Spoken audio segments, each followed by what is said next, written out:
Hello and welcome to another riveting, exciting, much overdue episode of Coffee and Cuddles. In case you've forgotten, I am Craig, aka Coffee, and by my side, as always, is Anna Marie, aka Cuddle, and we owe all of you a huge apology for our unexpected short-term vanishing act.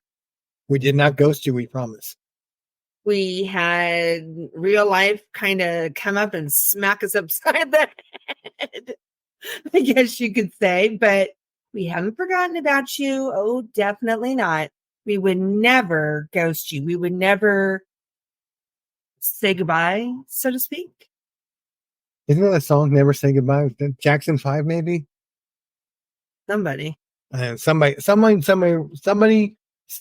saying that at some point. That's easy for me to say. So the reason, I guess, behind the name of the episode is at least twofold. Maybe it's threefold, maybe it's fourfold. I don't know. It's multifolded. A friend of mine that I've known for about 4 years got married today in Second Life. Now I know a lot of you are saying that's not a real marriage. It doesn't count. I assure you that it does. It's just as real as if you were in a church somewhere or at a justice of the peace or on the beach. As long as two people are committed and love one another and they really stand behind the vows that they exchange with one another, then what makes it not a real marriage? I ask you.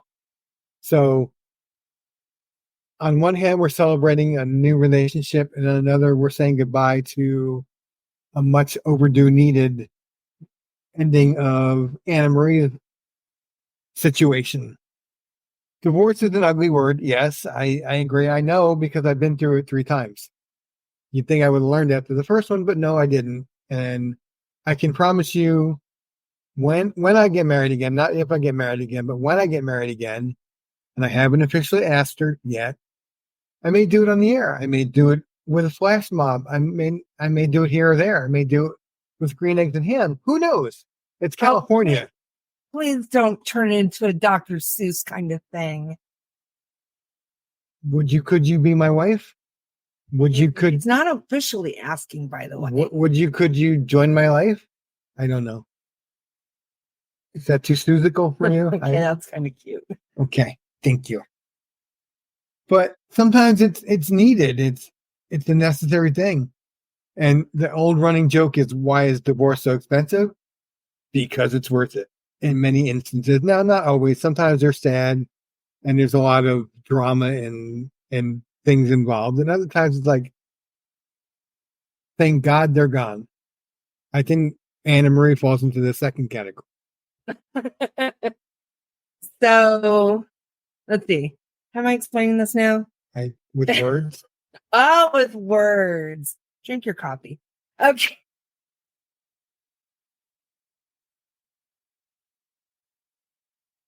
Sometimes I wish you could see the shenanigans that go on, because he took a mouthful of coffee and started putting his hands on his cheeks like he was going to press his cheeks together and shower me with coffee. If that's not love, I don't know what it is. I don't know. I shared my coffee with you and you complained.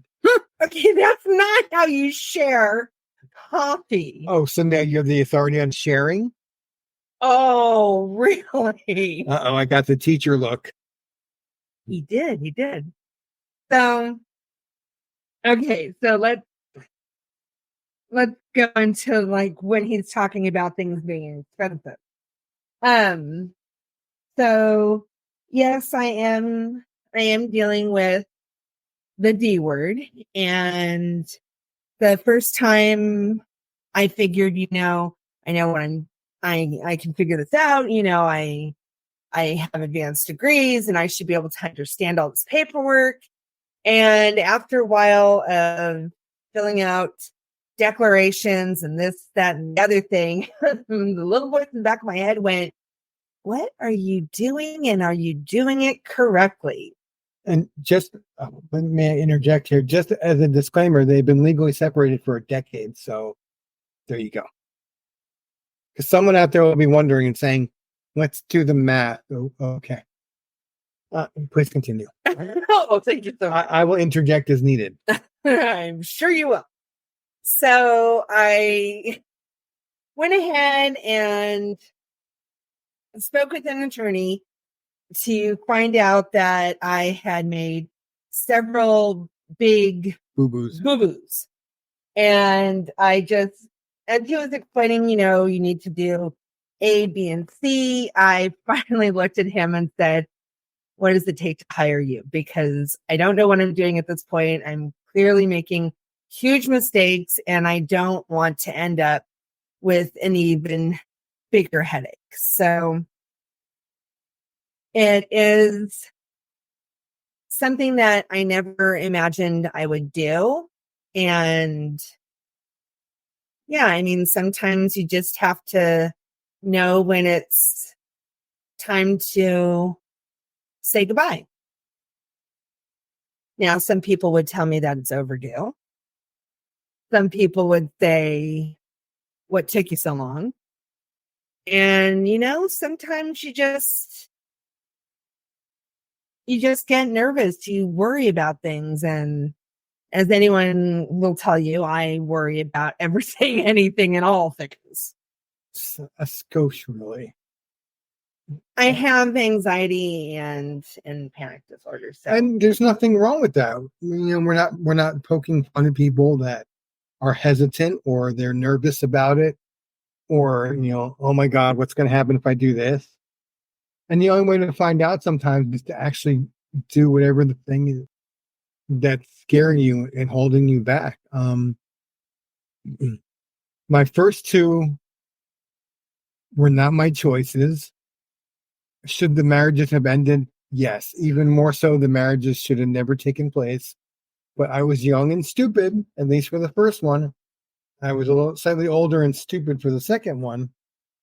The third, really don't think you should describe yourself as stupid. Okay, my actions were so let's say goodbye to that. My actions were less than intelligent. They were not well reasoned. Okay, I'll give you that one. Thank you. I'm going to shut the door on the I was stupid. Okay. I was a silly child. A foolish boy. Whatever you want to throw in here. You get the gist of what I am saying. And both of those absolutely should have ended. The first one decided I was already in the Navy when we got married, so it wasn't like, surprise, I'm shipping off tomorrow. It was more like, oh yeah, once you're settled somewhere, I will come live with you. And then after I got settled, I was renting a house. I would have rented a house with just her, whatever it would have taken. And I came home from sea. I called her and she said, by the way, I've changed my mind. I'm not moving in with you, or I'm coming down to live with you. And that was the beginning and the end of that. We tried to write it out for a while and other things happened. And she flew from New Jersey to Charleston. She was in Charleston for about a half hour. She said, here's the divorce papers. Thank you very much. My flight back leaves in an hour. And that was how quickly that one was over. Second one, too much detail for here, but that one ended kind of abruptly as well, although the signs were there. And that was another one that I definitely should have said goodbye to, but I was afraid. I didn't want to let go. I didn't want to be alone. I didn't want to give up my stepkids. There's a lot of things that I didn't want to do or I didn't want to have happen. But should it have ended sooner? Absolutely. Should the marriage have happened? Probably not. Same thing with the third one. We rode that for 25, almost 26 years. And there's a lot of times when that should have ended as well. And it didn't, because reasons. Neither one of us wanted to do it. I certainly didn't want to be a third-time loser. But you grow, you learn, you live, and things work out the way that they're supposed to work out. Sorry, taking away things from the dog. Away from Wonder Pup here. Wonder Pup. He always manages to find things that he really should not get a hold of. So he had to say goodbye to the next thing he was going to chew on. So I think sometimes when you are looking down the road, down the hallway at the door that needs to close, it can be extremely intimidating and anxiety causing. And you have all kinds of questions and wonder, where are things going to go next? I know when my parents went through divorce, um, I know what the catalyst was that brought it on. And I had concerns, was my mom going to be okay through all this? And what ended up being something that I thought was just horrible, because the way I was brought up, when you get married, you stay married, till death do you part. And to know that my parents were going through divorce was kind of a shock and not something I had expected to see.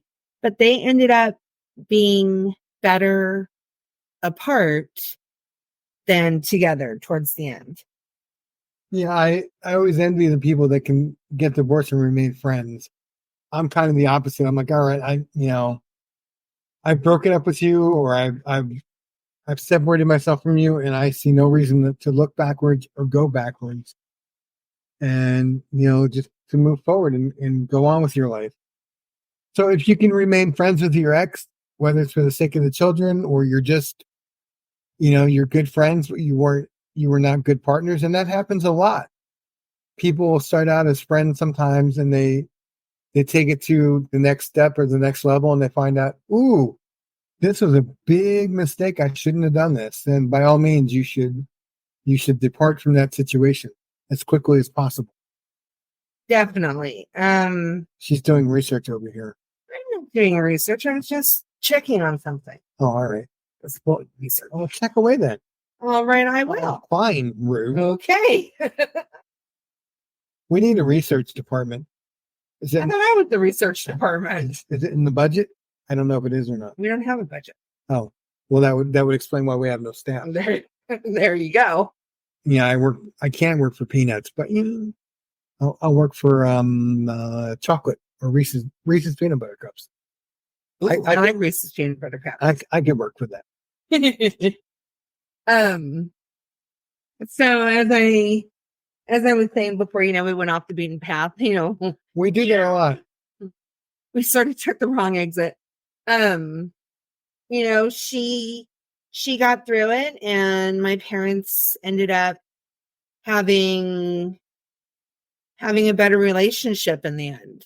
And, that's a good thing to see, that there was, a positive outcome. I'm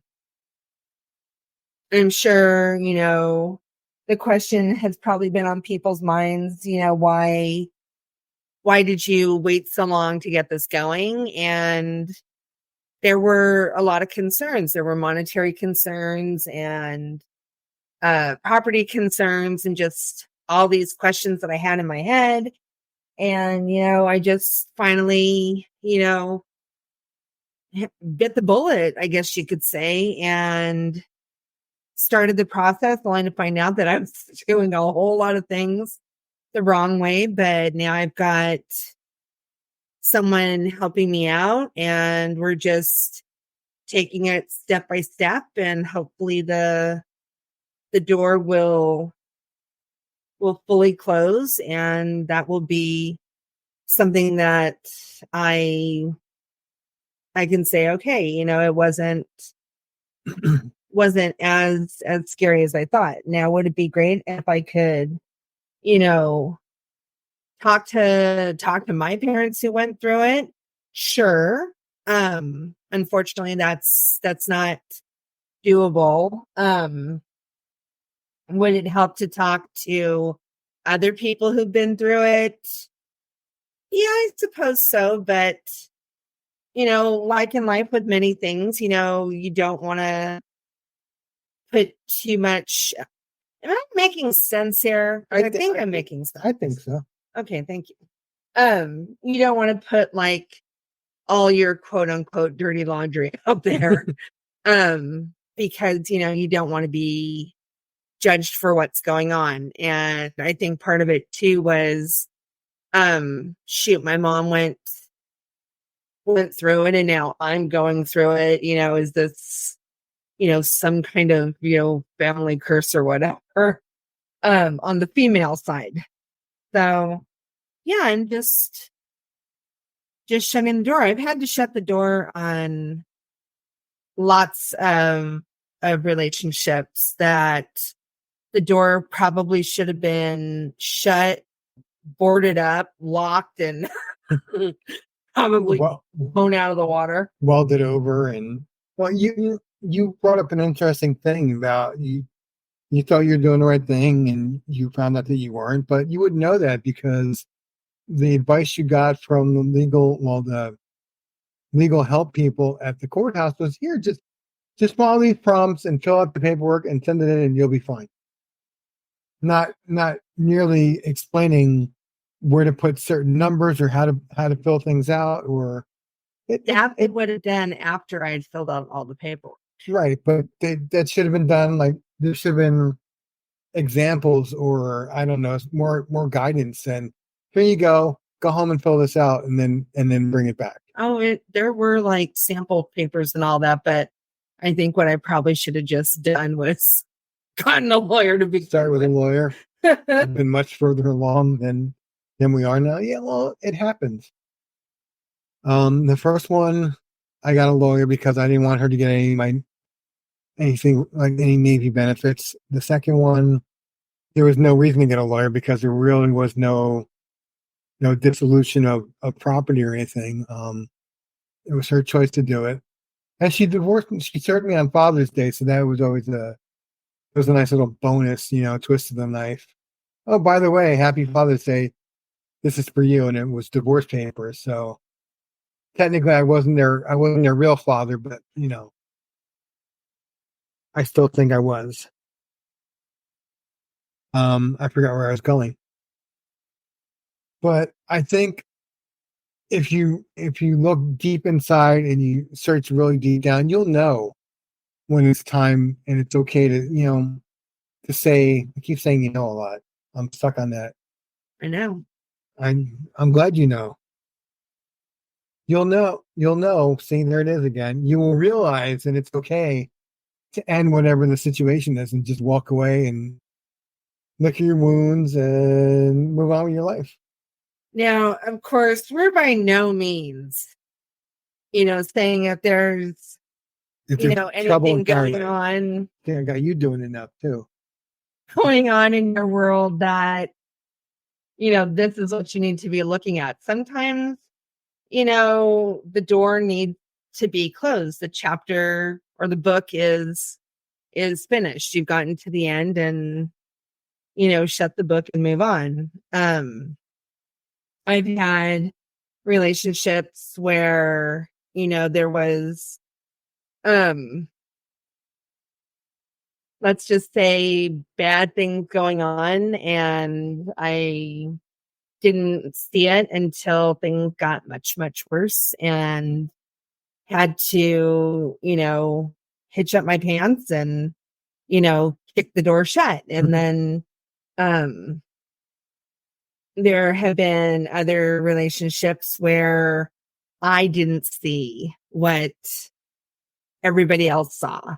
And I just kept assuming, it's fine. And they're just jealous and they just want what I've got. And then once I realized, I really did need to weld that door, weld that door shut, that suddenly all other people started coming forward with, oh, I never really liked him, or he was horrible, or all these things that people say when situations are done and over. And maybe they felt that it wasn't their place to say while it was going on, or who knows why people do anything. People were weird. But, whenever, someone is in a situation where they're looking at, closing the chapter on a situation, do what you can to, help them get through, each part of it. Exactly. because sometimes, people just need a little guidance, a little reassurance. They need a little help making sure that the door fits in the door frame when you close it. I think we've covered the door metaphor. I think we're good on that. I was getting the hang of the door metaphor. You were doing very. It was taken care of very nicely. Oh, hold on. Sadly, my coffee cup is at the bottom. I'm drinking the dregs now. Yeah. We will try to be back next week. We hopefully will be back next week, and we'll have something more upbeat and positive. Maybe a joke edition. Who knows? You'll have to tune in and find out. And for those playing along at home, every time you hear the word, drink. No, don't drink. Oh, no, we don't want to turn it into a drink. Sip, because sip. Joining us with a cup of coffee or tea or hot chocolate, so they can take a refreshing or relaxing sip. Sip. Oh, pinkies up. I don't know. Do you do that with coffee? I've seen people do that with tea. I don't think. I don't know if they necessarily do that with coffee. I don't think it works with coffee. Maybe that's what we should look into in a future episode, or what are the do's and don'ts of coffee, drinking coffee. All right. I like that. We'll get our crack research team on that for next time. I thought you said we didn't have a research team. We'll get one. We'll hire a college kid. Oh, wait, I'm a college kid. That's right. Oh my gosh. Can I?